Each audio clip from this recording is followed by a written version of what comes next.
Good morning, ladies and gentlemen, and welcome to the Harvest Minerals Limited Annual General Meeting. Throughout this recorded meeting, attendees online will be in listen-only mode. Questions are encouraged. They can be submitted at any time via the Q&A tab that's just situated on the right-hand corner of your screen. Please just simply type in your questions and press send. The company may not be in a position to answer every question submitted today. However, all questions will be reviewed with responses published on the Investor Meet Company platform where it is appropriate to do so. I would now like to hand you over to Executive Chairman Brian McMaster. Good morning, sir. Good morning. Thank you very much, Jake. Good morning, ladies and gentlemen. My name is Brian McMaster and I'm the Chairman of Harvest Minerals, and I'll be chairing today's meeting. The format of today will be slightly different to previous Investor Meet broadcasts in that today is actually our AGM, so we have some formalities to attend to first, and following those formalities I have a list of questions here that people have submitted, and I'll go through and answer those questions in as much detail as I can. So please bear with me for the first few minutes. Unfortunately, I have to read through these formalities and I have to read them out for the record. So luckily there is only one resolution that needs to be addressed. So we're saved from me waffling on too much, but as I say, bear with me and I'll get this done as quickly as possible. On behalf of my fellow directors, it is my pleasure to welcome you to this annual general meeting. As it is now 4 p.m. Australian Western Standard Time, and as we have a quorum of shareholders present, I declare the meeting open. Today's meeting has been convened in accordance with the Corporations Act. The notice of meeting was sent to shareholders on the 17th of July 2023 and released to AIM on that date. We will take the notice of meeting as read if there are no objections. Let me introduce my fellow director, Mr. Jack James, who is present in Perth. Mr. Luis Azevedo and Mr. Alex Penna could not attend and have sent their apologies. With regard to the format of today's meeting, we will run through the formal aspects of the agenda as set out in the notice of meeting. You will be able to ask questions in regard to each item to be considered as they are dealt with. With the formal matters completed, I will then open the floor to questions. Voting will be on a show of hands unless a poll is called. As indicated in the notice of meeting, all valid proxies are intended to be voted by the chairman in favour of all resolutions unless directed otherwise. Let's now move to the items of business. Financial report. The annual report of the company and its controlled entities for the financial year ended 31 December 2022, which includes the financial report of the company, the declaration of directors, the directors' report and the auditor's report, was lodged with AIM on 30 June 2023. The formalities require that I ask if anybody has any questions on the financial statements at this time, but I will say I do have some questions in relation to that, and I am intending to address those questions following the formalities in the Q&A. So if you don't want to ask the questions now, you just want me to get the formalities over and done with, that's fine. There will be an opportunity in several minutes' time to ask questions. So I'll assume at this point that there are no specific questions, and we'll address it in a moment. As this matter does not require a vote, we will move on to the next resolution. As the next resolution concerns myself, I will now pass the chair to Jack James. Good morning, everyone. Thank you, Brian. My name is Jack James and I'll be dealing with the formal resolution for today's meeting. Resolution 1, as set out in the notice of meeting, is to consider the following ordinary resolution: that for the purpose of clause 14.2 of the Constitution, for all other purposes, Mr. Brian McMaster, a director, retires by rotation and being eligible is re-elected as a director. The proxy votes received on this resolution are as follows: for 3,679,474, against 1,588,741. Are there any questions or comments on the resolution? Okay, well, I'll now put it to the motion. Those in favour, raise your hand. Those against, thank you. I declare the resolution carried, and I pass the chair back to Brian McMaster. Thank you, Jack. Ladies and gentlemen, that concludes the formal items of business. And so I'd like to thank you all for attendance and contribution today, and I declare the meeting closed. So, as I said, that ends the formalities of today's meeting, but we do have some questions, and I'd like to go through those now. And if anybody has any questions as we go along, I'm sure you know how to put them into the Q&A tab on the Investor Meet platform, and I'll ask them as we go. So in no particular order, this is how the questions were received, and I'll just go through them as they were received. Question 1, why doesn't the board buy shares in Harvest Minerals at these low levels? The question is continually submitted to each update but never asked, which raises red flags.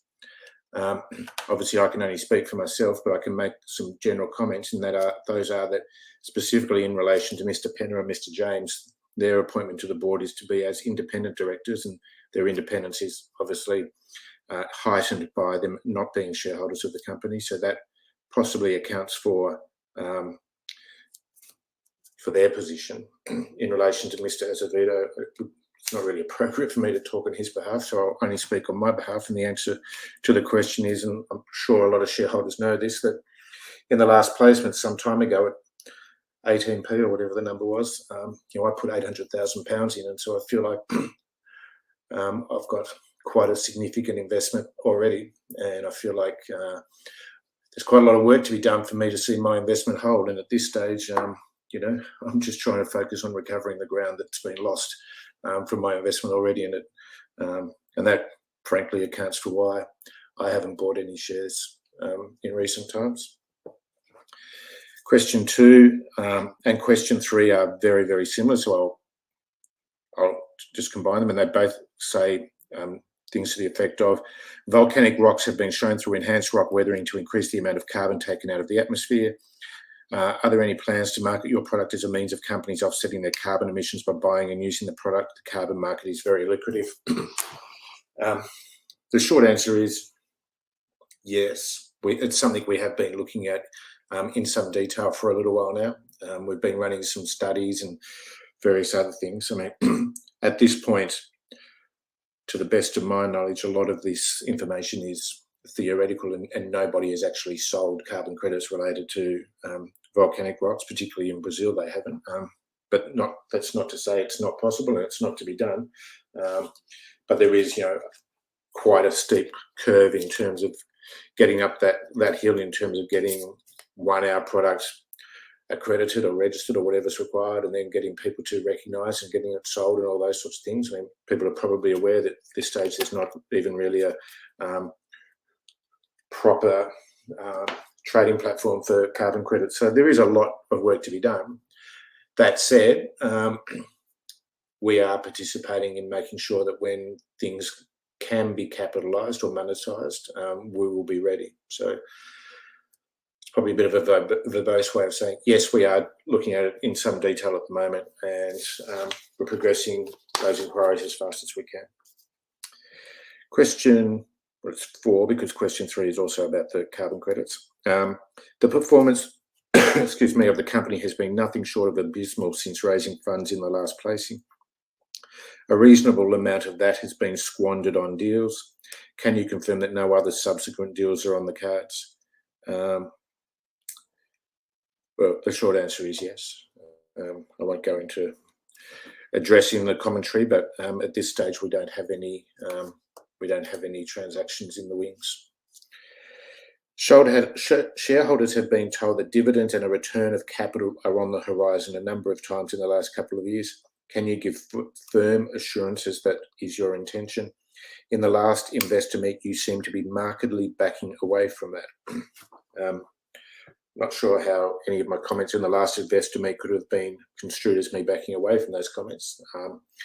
So for the sake of answering the question and reiterating the comments I said last time, it is the company's intention, as profits allow, to either pay a dividend or enter into a share buyback. Now, which one of those happens will be a function of tax planning in the most part, and we don't have an answer to that at this stage because we haven't crossed that bridge. But we have been very clear for a very long time that the company entered profitability last year, and as profitability allows, we will be paying dividends or doing a share buyback. So I'm not sure why that question's even been raised. Question 6, you have previously said break-even is 40,000 tonnes. Can you confirm that this is indeed the case? If that has changed, can you confirm what the new break-even is and then quantify how that is calculated? Your previous assertion of 40,000 tonnes was hugely misleading because you actually reported significant losses both on accounting and a cash basis.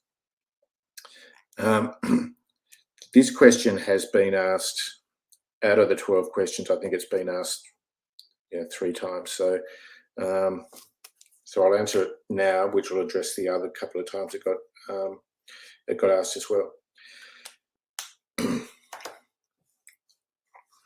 If you look at the 2021 and 2022 expense lines, which I did this morning just as part of answering this question, you can see that the cash expense numbers, and we forget about the depreciation and the amortization charges because they're non-cash items. The cash expense items have been really quite static. The gross profit margin is pretty consistent. It's sort of circa 70% in each of those years, and the expense lines have been pretty static. There's one exception to that, which is last year our wages cost accelerated quite considerably. It went from roughly $500,000 to $1 million. And so that analysis answers this question. And by that, I mean, it says we have a pretty consistent GP, which we've told people we've had, and we do have. And we have a pretty consistent wages line, except for the, expense line, except for the wages. And that makes sense, right? Because our revenue almost doubled in 2022 compared to 2021. And the only way revenue doubles is by processing more material. And to process more material, we need to employ people for longer, more people for longer to extract it and mine it. So the answer to that question is the 40,000 tonne comment that was made several years ago now was around the break-even cost for a static operation. And that remains, as you can see from the expenses I've just described, pretty much on par.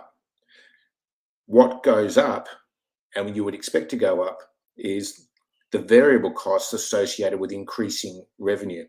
Now, those costs go up, but at a 70% GP, we can afford for them to go up because they're not going up at the same rate as our GP.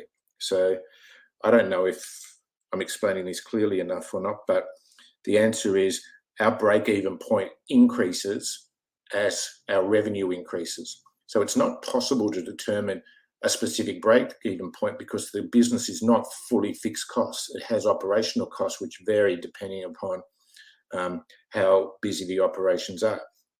But what we can see by just a quick analysis of these two, the expense line in these 2 years, is only those items that are variable and that are influenced by volume are moving. The rest are static, and the rest are what we captured under the 40,000 tonnes in previous years. So when this person says we reported significant losses, both on accounting and cash basis, we actually didn't report significant accounting losses. We reported significant non-cash basis losses, but our accounting losses were not that significant, but they were a function of, one, timing cutoffs, and two, volumes. That probably sounds really quite convoluted, and I'm sorry if it does, but there's no other way that I'm aware of to describe how to analyse break-even. The next question, there seems to have been a huge rise in bad debts and a large discrepancy in trade receivables from what you have told the market compared to what you delivered. Can you please break down the discrepancy and what steps are going to take to avoid your credibility taking an even bigger knock in the future?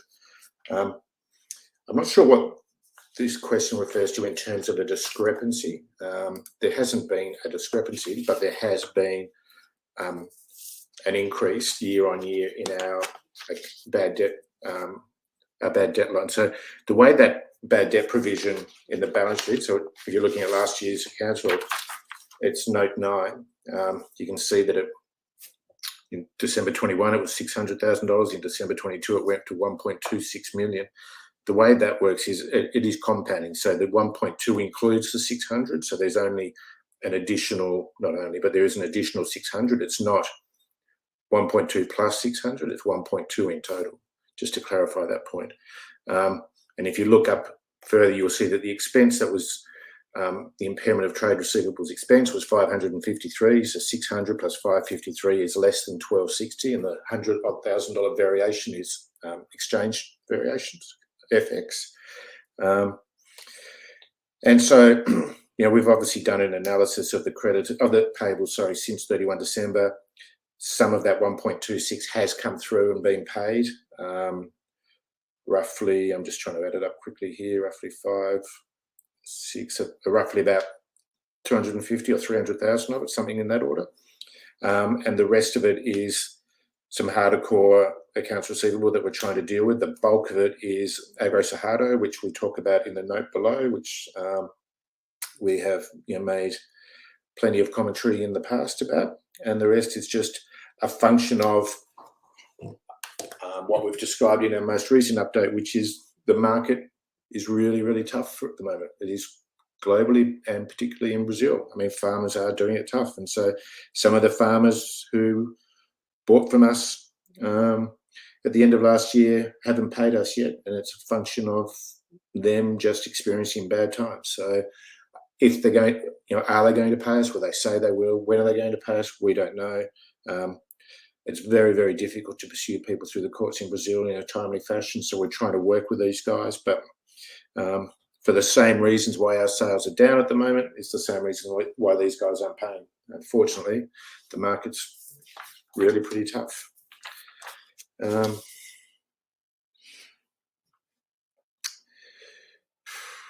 Roughly based on, oh, that was a break-even question again, sorry.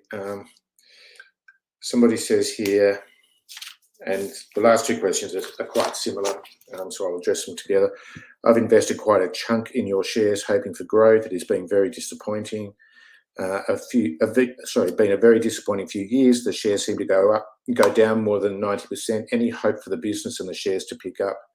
And the next question is, any short-term strategy to get the business more profitable?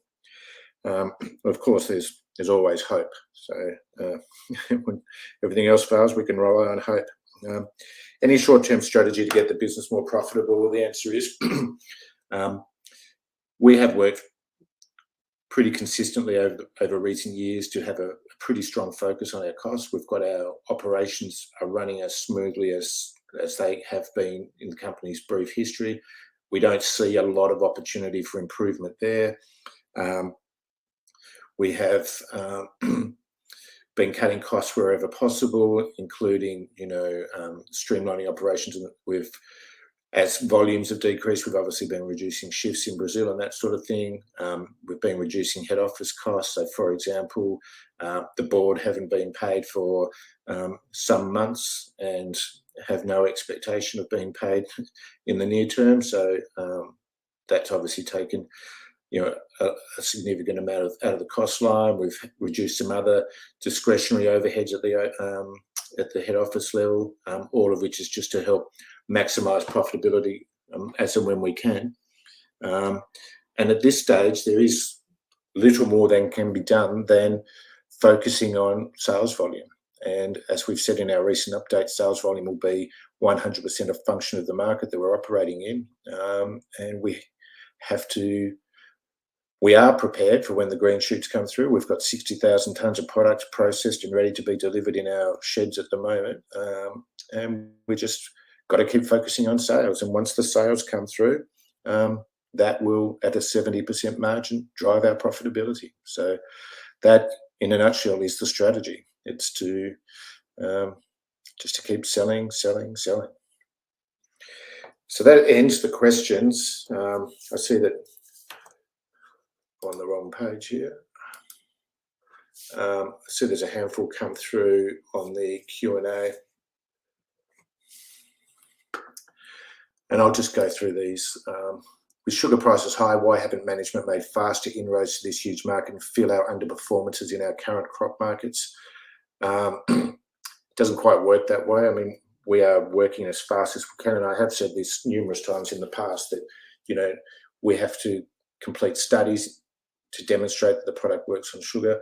We have to then establish relationships with those growers. We have to then penetrate them at a buying level, etc., etc. The same way it took us several years to get it over those thresholds with coffee and soy and the other crops that we currently sell to. We are in the process of doing that with sugar, but it's not a matter of we just don't get to turn up and say, hey, here we've got a truck full of fertiliser, buy it, please. There is a very long-winded process that needs to be followed. So And there's nothing we can do to accelerate that process. Much of it relies upon grow testing, which takes however long it takes. The next question, what are management doing to reduce very large executive costs and fees? It is very high compared to shareholder tiny market cap. And as I just mentioned, for some reasonable period of time now, the board have been working for free, and they expect that to continue for the foreseeable future. So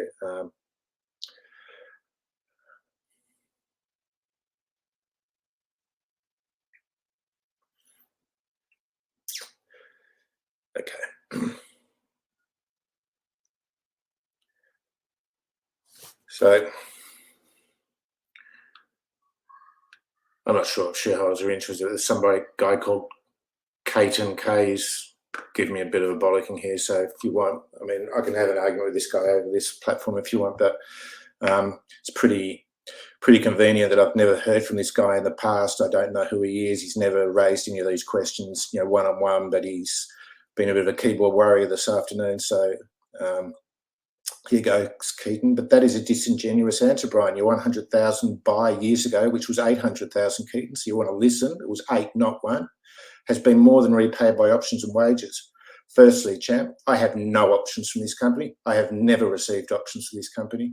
And any director's fees that I've received are in return for my services. So if you think that it's appropriate that a person buys shares in a company and then works for free, then you're obviously on a different planet to me.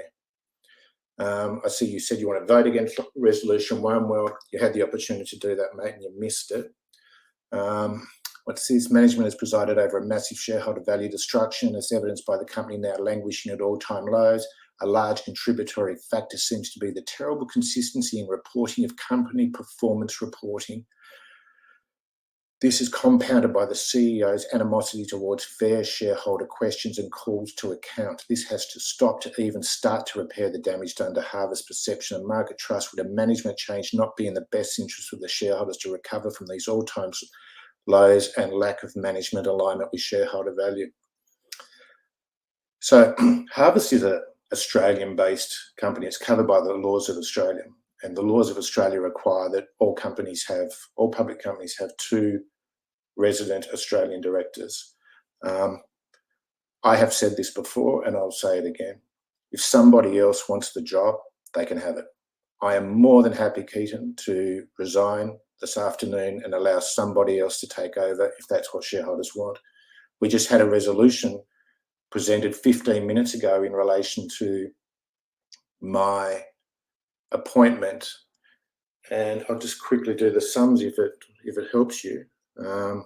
But a total of roughly 5 million votes out of 180, so less than 3% of the register returned to vote.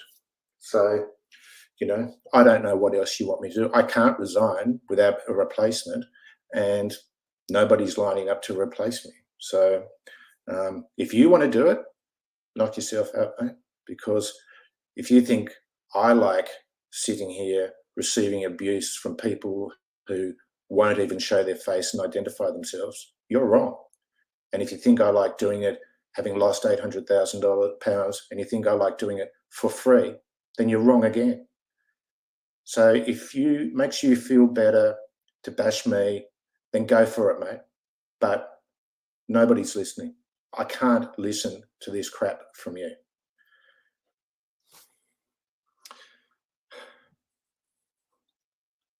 So the next commentary around here,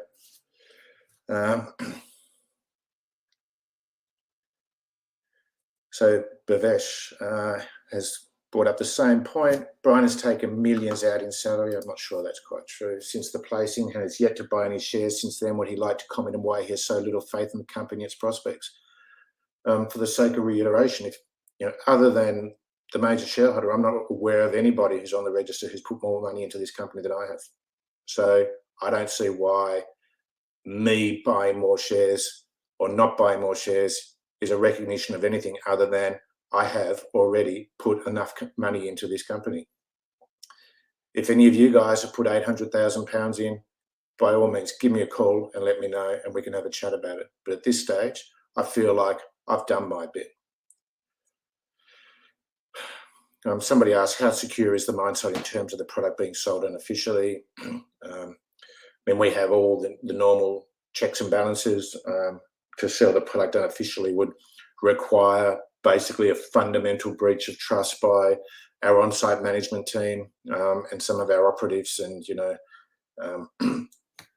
we do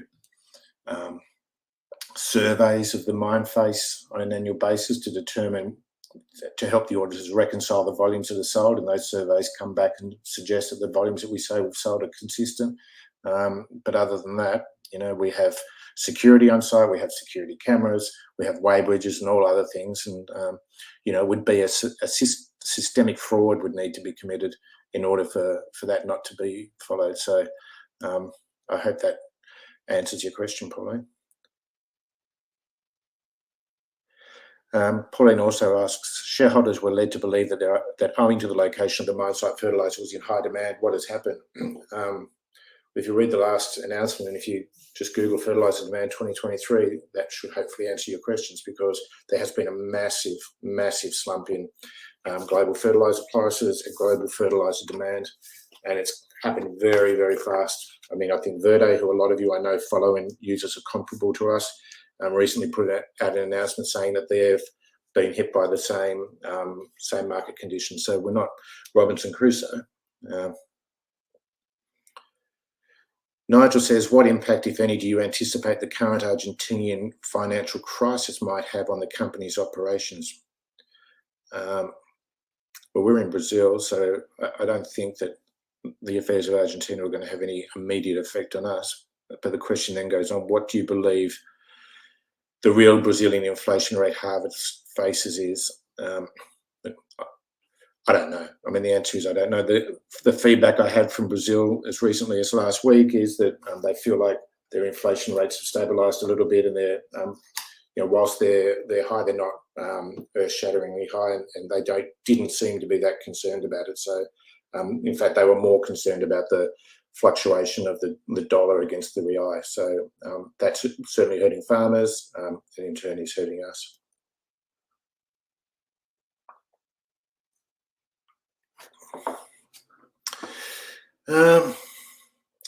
Ali says, are you speaking to strategic trade partners? The answer is no. We've made it clear all along that we don't need to. There's sufficient volume, sufficient demand in the area immediately around where we are, that we don't need to. And the product, it's not that type of product. It's a very, you know, sort of base level elementary product.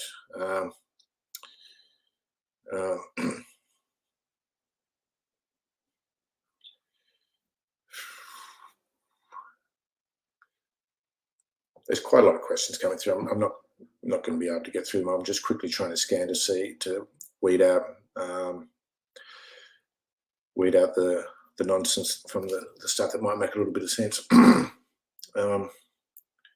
Somebody says, do you not feel the travel expenses of $620,000 are rather high? Look, yeah, I think, you know, as a standalone, that expense line does certainly look high. It relates to the internal travel and etc. of the sales team effectively. It is effectively a travelling sales force, and so they have to spend significant, amounts of time away from home. But you know, it is certainly something that has been brought up on numerous occasions as an expense line that needs to be curtailed.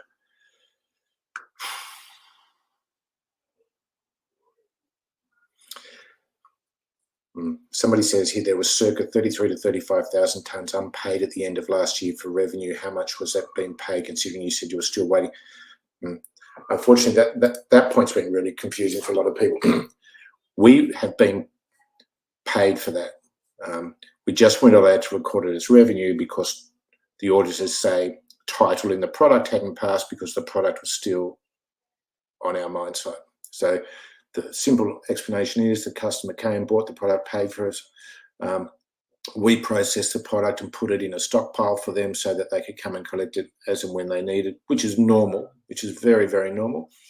But on the 31st of December, normality is thrown out the window, and the auditors come in and they decide what happens. And they said, well, because it's on your land and title hasn't passed in a legal sense, we won't recognise it as revenue.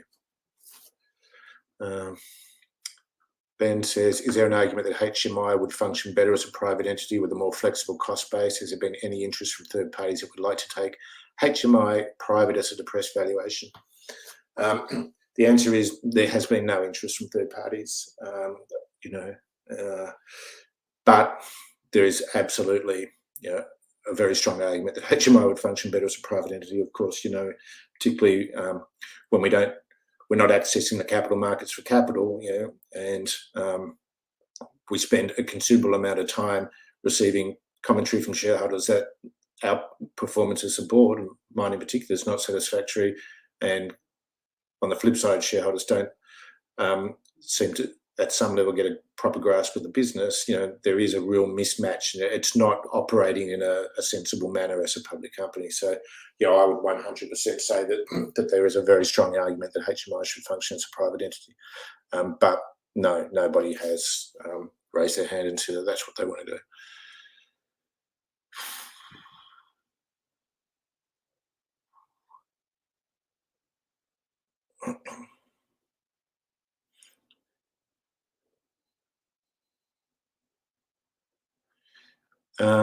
Somebody here says, I understand as per previous webinars you can't comment on the selling price, but fertiliser prices have fallen by circa 65% this year.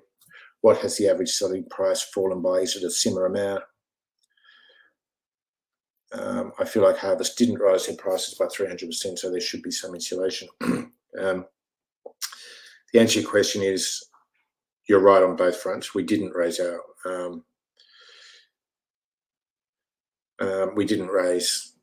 prices by 300%, so there is some insulation, and no, prices haven't fallen by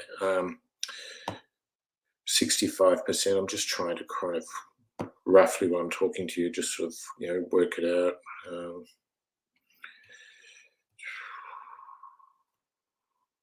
I think at this stage, we've probably experienced price falls of more like 30%.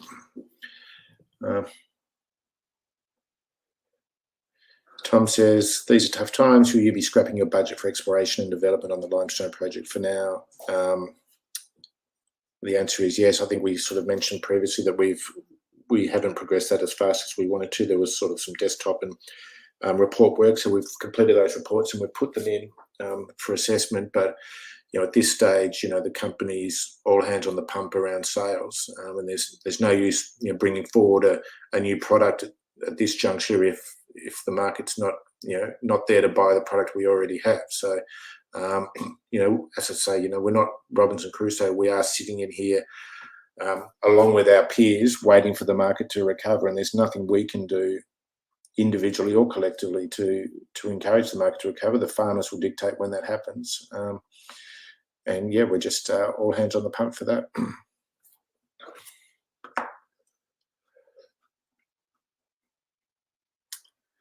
So there's a comment here that says, I appreciate the frustration, but realistically, you are the one in charge and where the buck stops. And, I'm the one who fronts up to these presentations and tries to explain what's going on. There's a difference between me offering an explanation to shareholders and trying to give information than being personally abused. So if you can take some time out of your busy schedule and identify that difference and communicate with me like an adult, I'll do the same back to you. But I'm not going to take abuse from you because you think that makes you feel better. I think the rest of the questions. So Ali here says, following the FY22 revenue recognition issue, have you now got appropriate processes in place to ensure this doesn't happen again? The answer to that is a very good question. The answer is it's going to happen every year. And it's going to happen every year simply because the business doesn't stop for 31 December when the auditors come in. The business is in perpetual motion. And so those cut-off issues are going to happen every year. What I think will happen in future is it won't be as big as 35 or 33,000 tonnes because, unless we have really busy years. But, last year was a bit of an aberration because of the fear factor that was in the market for people looking to buy with the Ukrainian war. So, But yes, that cut-off issue, and it happens across every item of our revenue and every item of our expense and every item of our balance sheet, and it will happen every year. I think that's here. Bhavesh is saying, how many customers have you lost this year versus last year? Is it the case a lot of customers have stopped ordering, or is it the case that they are ordering far less? That's a very good question. It's one I've spoken to management on site about just last week, and as of last week, they told me we have not lost any customers. It is more that they have stopped ordering for the time being. We're not, the guys who are ordering more or less, where we would expect them to be. It's just that farmers en masse are sitting on their hands, and the reasons being, pretty much month on month this year, they've seen prices tick down. So they think, well, if we can sit this out as long as possible, prices are just going to go one way. And compounding that from their perspective is they've seen the dollar go from, I think, 5.4 reais down to 4.7. And they've seen, soy in particular, prices are very, very low. There is a glut of soybean and corn in Brazil at the moment, depressing prices. And so there's a lot of headwinds that the farmers themselves are experiencing.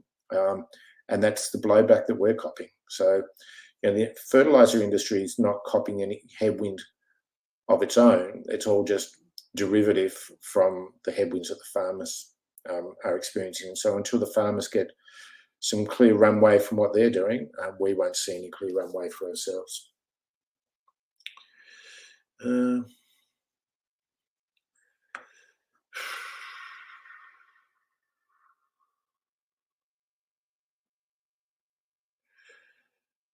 Yeah, okay.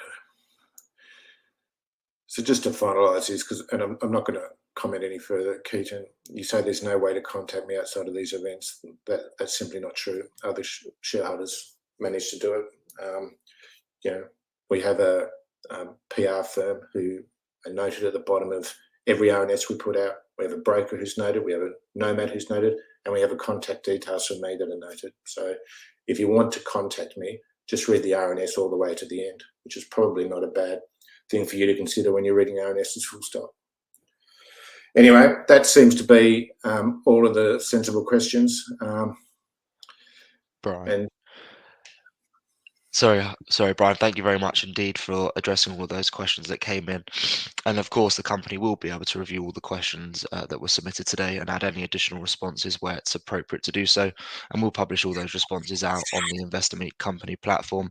But Brian, perhaps before just redirecting those on the call to provide you with their feedback, which I know is particularly important to yourself and the company, if I could please just ask you for a few closing comments to wrap up with, that'd be great.